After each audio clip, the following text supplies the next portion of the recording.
Boa noite a todos, boa noite a todas. São 19h30, vamos caminhar com Jesus. E aí, pessoal, tudo tranquilo? Nós estamos chegando aí, né? Hoje, dia 27 de outubro, né? Nós já estamos quase nas eleições, né? E está na hora, estamos chegando na reta final, né? Aqui pertinho de mim, do meu lado, está minha esposa, né? Ela que fica de olho em mim, inclusive eu estava com a manga da camisa aqui meio torta, ela que prestou atenção, porque senão vinha com a camisa meio torta mesmo, né? Ela que presta atenção nessas coisas, ela que fica de olho em mim, porque senão já viu, né? Já eu faço tudo confuso mesmo, né? A gente vai fazer hoje a leitura da passagem de hoje mesmo, é Lucas 31 a 35, né?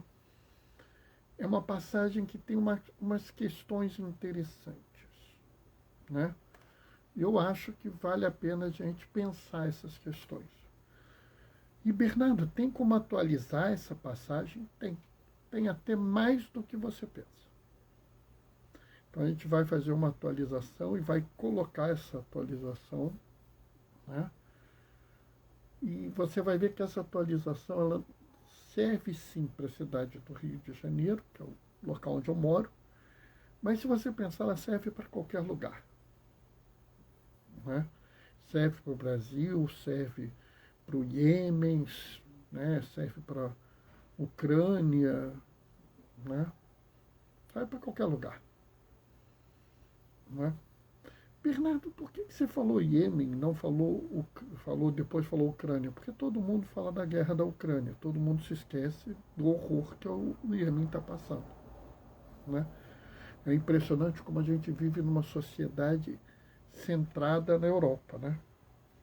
De vez em quando eu vejo as pessoas falando assim, não, porque nós estamos com uma guerra.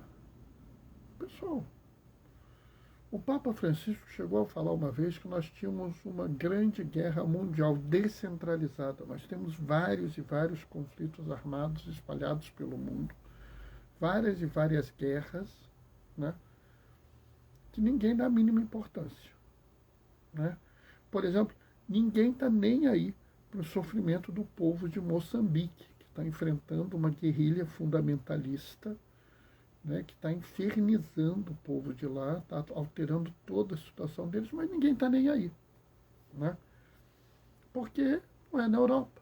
Então, né? Bernardo, você está minimizando o sofrimento do povo europeu? Não. Só estou dizendo que a gente tem que prestar atenção, né?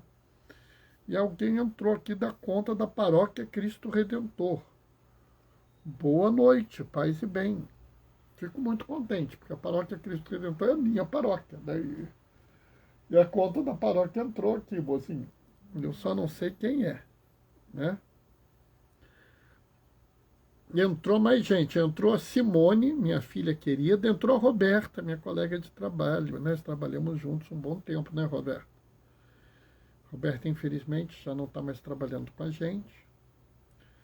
Mas é uma pessoa muito querida minha. Né? Simone, minha filha. Simone entrou também, mozinho. Né? Daqui a pouco a gente vai fazer a nossa reflexão. A reflexão de hoje é poderosa, sabe, pessoal? Ela tem a ver com uma coisa que eu falo muito.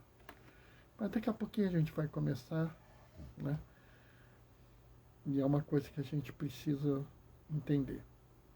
Simone mandou um monte de coração, amor. Tá na hora, vamos começar. O Senhor esteja convosco, Ele está no meio de nós. Proclamação do Evangelho de Jesus Cristo, segundo Lucas.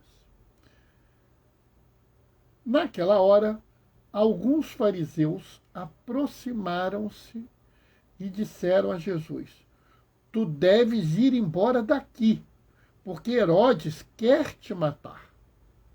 Jesus disse: Ide dizer a essa raposa: Eu expulso demônios e faço curas hoje e amanhã. E no terceiro dia terminarei o meu trabalho. Entretanto, preciso caminhar hoje, amanhã e depois de amanhã, porque não convém que um profeta morra fora de Jerusalém.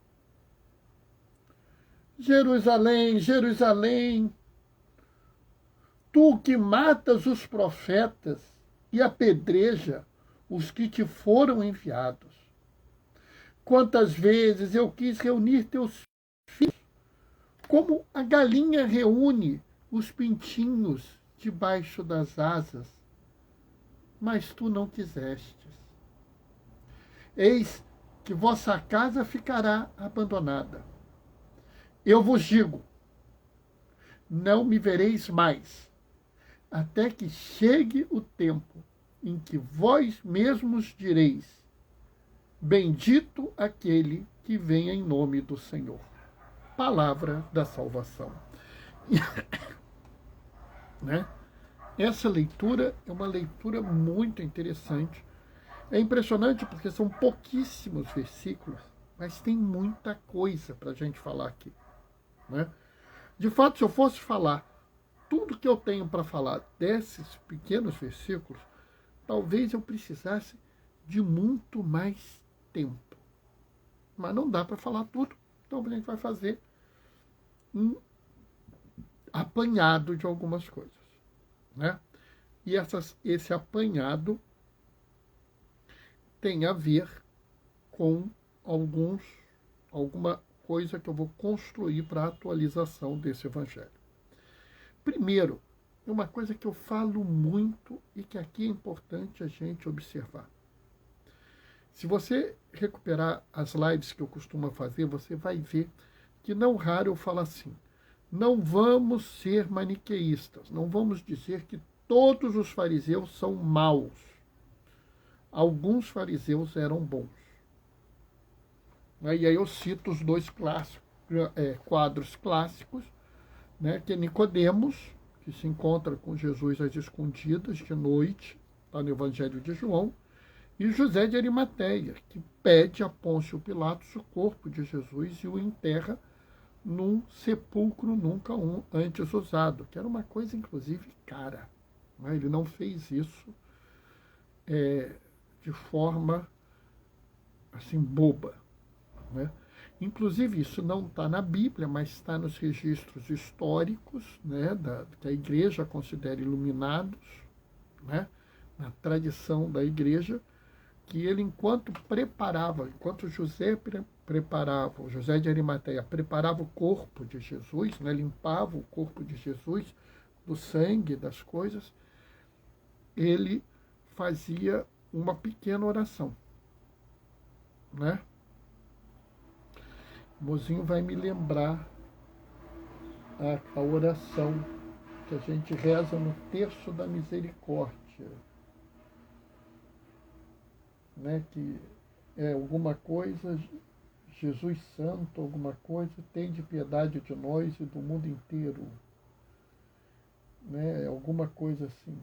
Mas daqui a pouco a gente se lembra. Né? Vai lá no finalzinho do terço da misericórdia, a gente faz essa coisa que fala: tende piedade de nós e do mundo inteiro. Aqui a gente vê um outro grupo de fariseus, eles alertam Jesus: cara, foge daqui, Herodes quer te matar. Né? Acho que Jesus Santo, Jesus imortal, tende piedade de nós e do mundo inteiro. Deus Santo, Deus Forte, Deus Imortal. Isso mesmo, Roberto. Deus Santo, Deus Forte, Deus tende piedade de nós e do mundo inteiro. Isso foi Jesus de Arimateia falando enquanto limpava o corpo de Jesus descido da cruz. Depois de saber disso, você vai rezar isso de outro jeito, né? Você vai rezar, tenho certeza. Se você sabe isso, você reza isso de outra forma. Um grupo de fariseus que alerta: cara, foge, Herodes quer te matar. Então, esses fariseus não faziam parte daquele outro grupo de fariseus que queria matar Jesus. Roberta está comentando, verdade. Né? Então, a gente tem que parar de achar que todos os fariseus eram maus ou todos os fariseus eram bons. Havia fariseus maus e havia fariseus bons. Havia fariseus cegos pela rigidez da religião e havia fariseus que estavam abertos, com os olhos abertos, e pela fé viam em Jesus o próprio Deus e pediram: foge, Herodes quer te matar. E aí é muito interessante porque Jesus fala assim, e de dizer a essa raposa, né, um animal ardiloso, eu não vou parar de fazer o meu papel. Eu vou expulsar demônios e vou curar os doentes. No primeiro, no segundo dia. No terceiro eu completo a minha obra. Daqui já estava falando, eu vou ficar no túmulo 3 dias, mas eu vou completar a minha obra. Observem que Jesus, ele relaciona a própria visão da salvação com a visão do servir aos seus irmãos. E é muito interessante que ele fala, ele vai adiante. Mas eu preciso andar. Porque o profeta deve morrer em Jerusalém. É muito interessante porque ninguém tem dúvida que Jesus é Deus. Se você está assistindo essa live, você entende que Jesus é Deus. Porque não tem outro motivo para você assistir essa live, a não ser que você acredite que Jesus é Deus. Mas Jesus se nomeia profeta. Sabe, isso é muito importante. A profecia faz parte da ação de Deus no mundo. É muito interessante porque quando Jesus fala sobre, quando o levita pergunta, o mestre da lei pergunta qual o mais importante dos mandamentos, ele cita 2 mandamentos e fala: toda a lei e os profetas estão resumidos nesses mandamentos. A ideia dos profetas é que eles são uma representação da ação divina no mundo. O judeu, na época de Jesus, respeitava o profeta, porque o profeta representava a ação de Deus no mundo. O profeta não se calava, o profeta importunava. E por isso, não raro, matavam o profeta. E é por isso que Jesus faz um lamento. Ele não está brigando com Jerusalém. Jerusalém, Jerusalém, você mata os profetas, Jerusalém. Não. Vocês têm que parar de achar que Jesus é duro, é rígido. É um lamento. Jerusalém, Jerusalém. Como é que você faz isso? Você matou os profetas, Jerusalém. E a maior prova que é um lamento é essa imagem aqui. Quantas vezes eu quis reunir teus filhos, como a galinha reúne os pintinhos embaixo das asas. Se você estivesse dando uma bronca em Jerusalém, se você estivesse, vamos dizer, corrigindo Jerusalém de forma rígida, você não falaria assim. Você não falaria: eu quero guardar os seus filhos, né? Entrou alguém: ô João, boa noite, paz e bem. Mas o que a gente vê é Jesus dizendo: eu queria guardar os teus filhos, Jerusalém, como a galinha guarda debaixo de suas asas o pintinho. Ou seja, é uma mostra de um desejo de Jesus de cuidar do povo de Jerusalém. E aqui tem uma coisa que algum dia a gente vai ter que conversar, que não dá para conversar agora, mas que é necessário a gente lembrar, é o seguinte. A imagem da galinha é uma imagem feminina. Observem bem, ele não falou: como eu queria ser um galo para proteger. Eu quero ser uma galinha. Ou seja, essa imagem necessariamente de Deus como um ser masculino é uma imagem construída pela sociedade judaica, que na época era extremamente machista. Mas essa fala de Jesus já mostra que você pode entender um caráter feminino de Deus. E se alguém quiser discutir, discute com o Evangelho, porque está aqui. Mas Bernardo, essa mensagem, ela pode ser atualizada para o dia de hoje? Pode. Como assim, Bernardo? Vamos entender. Jesus está falando do profeta. O profeta não pode, eu preciso caminhar porque o profeta costuma morrer em Jerusalém. O profeta morre na grande cidade, na área do poder da força. Jerusalém era a cidade santa, mas como o Estado ali era um Estado teocrático, era também o centro do poder. Tanto que tanto Herodes, que é o poder religioso, quanto Pôncio Pilatos, que é o poder mundano, estavam na mesma cidade. Não podemos nos esquecer disso. E é por isso que eu defendo fortemente a separação da igreja e do Estado. Por isso que eu defendo fortemente um Estado laico.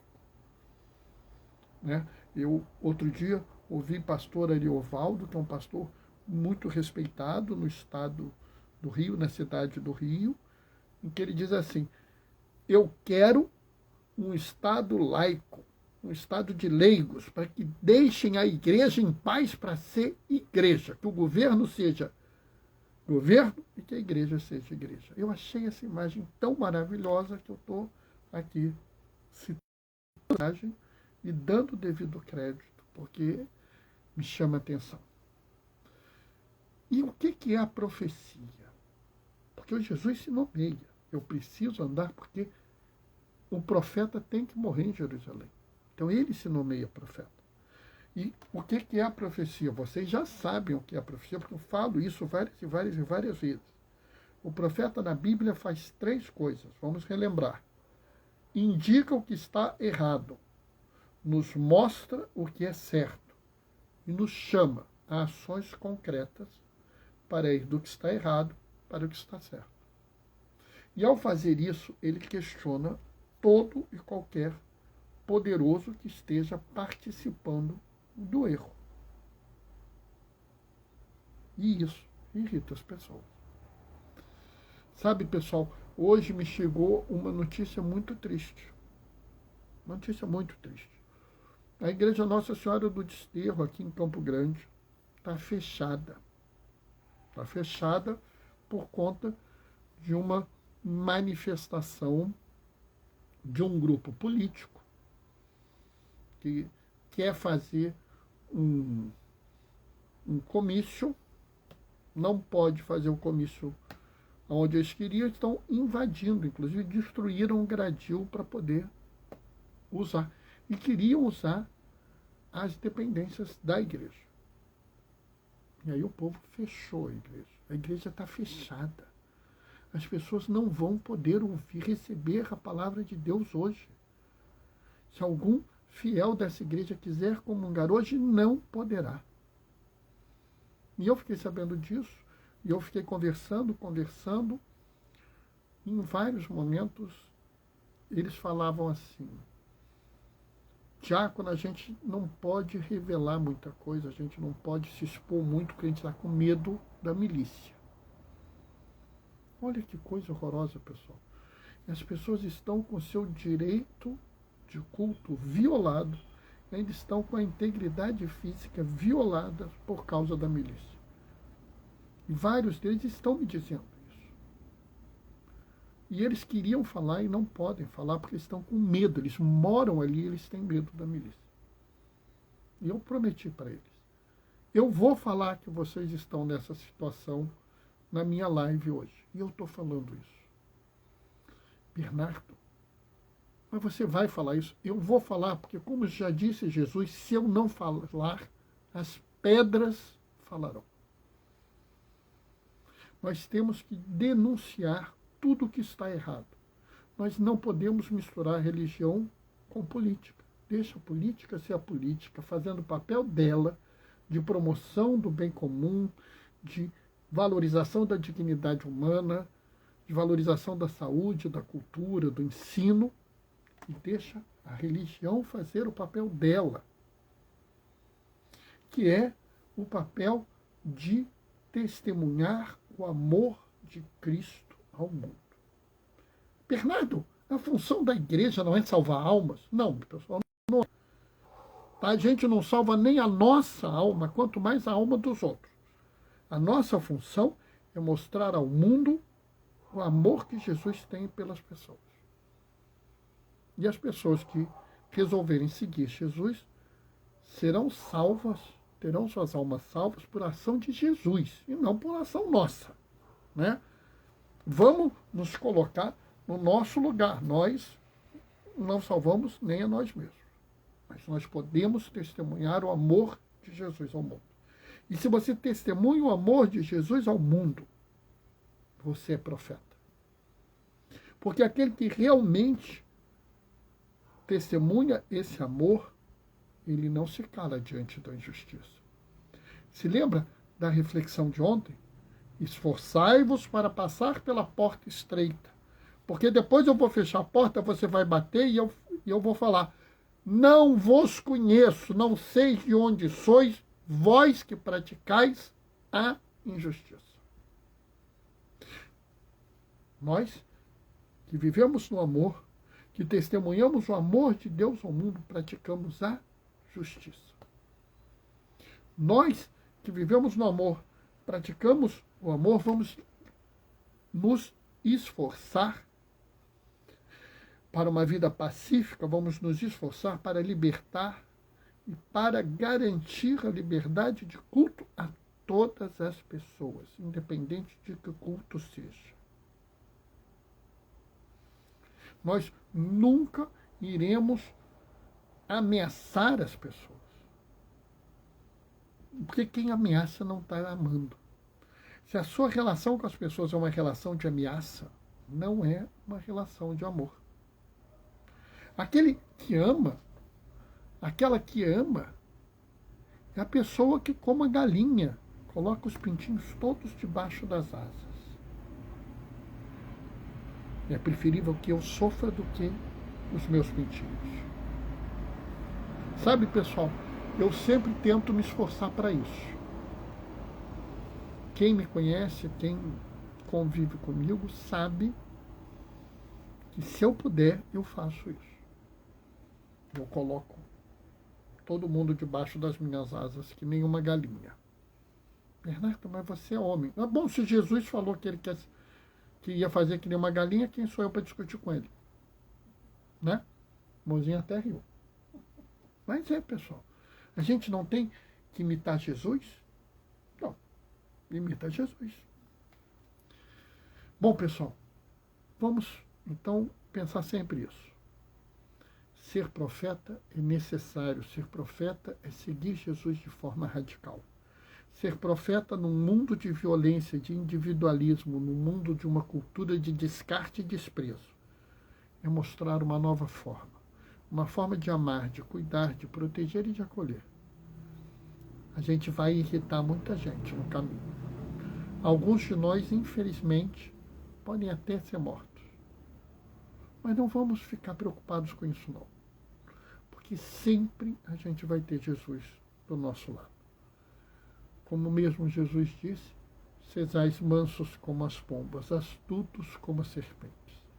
Na hora certa, testemunhem Jesus. Sempre testemunhem o amor. Sempre testemunhem o amor com o maior amor que vocês puderem. Se estiverem amando, garanto que vocês não vão errar. Tá? É difícil, mas vale a pena caminhar com Jesus. Amém? Deu tempo. Ontem teve um dia aí que eu me excedi. Mas mesmo assim consegui acabar rapidinho. Né? Espero que a reflexão de hoje tenha sido interessante, que vocês tenham gostado. Né? Amanhã, 19h30, a gente está junto. Sábado, 19h30, a gente está junto. Sábado eu vou fazer a reflexão de domingo. Tá? Domingo eu não vou participar, vou fazer nada de live, porque domingo é domingo de eleição, é muita confusão, né? Então a gente eu provavelmente vou passar o domingo em casa, tá? Bom, pessoal, vou me despedir deixando a minha bênção. O Senhor esteja convosco. Ele está no meio de nós, por intercessão de Oscar Romero. Conheçam a vida de Oscar Romero, vale a pena. Por intercessão de Oscar Romero, desça sobre vós e permaneça para sempre a bênção do Deus Todo-Poderoso no amor. Ele que é Pai, Filho e Espírito Santo. Amanhã a gente se vê. Até lá. Beijos e bênçãos. Tchau, tchau.